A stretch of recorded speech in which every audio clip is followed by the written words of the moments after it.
Then when he got in private with the disciples, he began to warn them. He said, be careful of the scribes. Those that like to put on a big pretense of who they are. They walk in the marketplace and they've got the right clothes on. They pray in public so people can see their long, lengthy prayers and see how specially holy that they are. Be careful of these people. Brother Moon.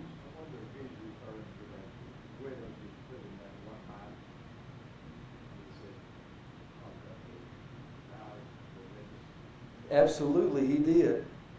He is making reference already to the story that proceeds in the next chapter. In the book of Luke, this is divided with a chapter mark, and we know that the chapters were put in by men. In the book of Matthew, I believe that the story is not divided by a chapter mark, but for some reason or other, men have always divided these stories, and you'll find that oftentimes it's because this changes the story completely. If you simply take the story of the widow's mite, as we've always heard it for years and years, it's used to make sure that everybody gives lots and lots of money in the offering. But whenever you add this scripture to the story that's coming up, I want you to know that this scripture here, which devour widows' houses, this is something we need to keep in mind as we continue on. Twice in my ministry in the last 13 years, I've had two people come up to me, and both of them were elderly people, and I had them tell me, he said, Brother Jerry, this month, if I pay for all my medicine that I've got to buy, time I pay my electric, gas, and water, and pay for my medicine, I'm not going to have 10% to put in the offering plate. And they felt like they had just completely failed God because all of a sudden they didn't have what they needed to put in the offering plate. And they'd been faithful at putting 10% of their income in the offering plate. And I was so thankful that I understood this. They devoured widows' houses. And I began to go back and tell them, I'd tell them, brother, sister, I'd say, let me tell you, when Jesus told the story about the little widow that only had one mite to give, right before it, he warns his disciples to beware of the scribes, those that make pretense of their long robes and, oh, how holy they are. But yet, he said they rob from the widows. And I've told them, I said, you know what? Just like the widows, society has come to the place where they've taken advantage of you. The price of living has gone up and up. Social Security, for those that are just simply living off of a Social Security check, it hasn't changed much. Prices have almost doubled in the last 4 or 5 years, and Social Security has probably went up maybe $20-$30. And I said, society has robbed from you. The price of food has went up, your check has stayed the same, and the price of your medicine has escalated out of control. And just like the widows that the scribes had robbed from, you haven't got much left. And then I went on to tell them the story of the little widow with only the mite to give. And I said, guess what? I do not believe, with all my heart, I don't believe that was 10% of her earnings. But simply what she had left over after her house was devoured by these scribes that Jesus is talking about. She stood in the temple watching those that threw into the collection box. You know what? I don't care what they say. If your income is $1,000 a month and you give $100 a month to God, it is not the same as the old boy that makes $20,000 a month and puts in $2,000 a month. I'm sorry, I don't care what you say. It's not the same. And what Jesus was saying was these that were given into the offering plate there in the temple, the scribes that were coming in, they had plenty of money to live on. For them to drop 10% of their earnings into the offering plate was nothing. They still had lots of money left over.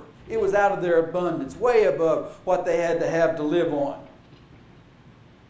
But this widow woman, and I bring you back to the verse in the chapter before that we just read, that had been robbed by these same guys that were casting in and feeling so good about the big offerings that they were given. This little widow woman, I believe, come in, and it says she give all that she had. Can I add to that all that she had left?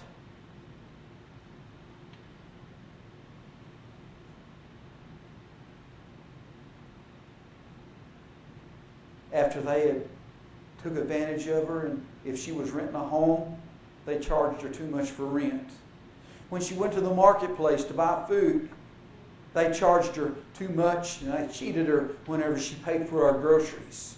When she went to the doctor and he prescribed her medicine, they went to the doctor, and the doctor took a little extra more than what was needed. And then when she went to give to God, she took what she had and gave it to God. And Jesus looked at her and said, she's given more than those that had an abundance. And I told those that come to me, I said, just like the little widow woman, I said, when the offering plate comes around, I said, if you've got a nickel that you can throw in, throw it in and don't be ashamed. God will bless you for it. God will bless you for it. You know, sometimes we forget, as we went back to the parable of those that had the 10 coins, the 5 coins, that simply if the one had been given 1 coin, if he had just done something with it, if he had just put it in the bank and let it draw interest, just done something. Oftentimes, God doesn't require great things out of us. And people sit back oftentimes and they say, well, because I can't do anything great, I won't do anything at all. We oftentimes get that attitude because we can't do a great thing. We simply won't do anything. And oftentimes, what God is saying is just simply do what you can do. Simply do what you can do. And when we begin to do what we can do with just little things, oftentimes we find that sometimes we're able to do more.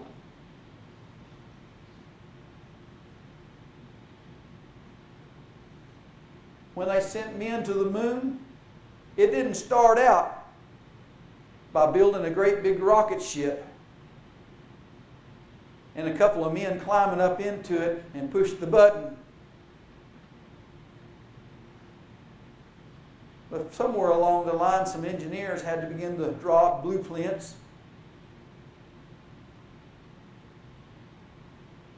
And one day, finally, I can't remember what the animal was. There was an animal loaded into one of them. It was a dog. They stuck a dog in one of them and pushed the button. They didn't jump right in on it themselves. You know, sometimes we forget that some of the biggest steps that man has ever taken, going to the moon and back, wasn't done with jumping in with one great big step. Despite what they said when they got on the moon, one giant step for mankind. It wasn't one giant step, it was a whole bunch of little steps that built up to that big step. I wouldn't want to have been in that first rocket.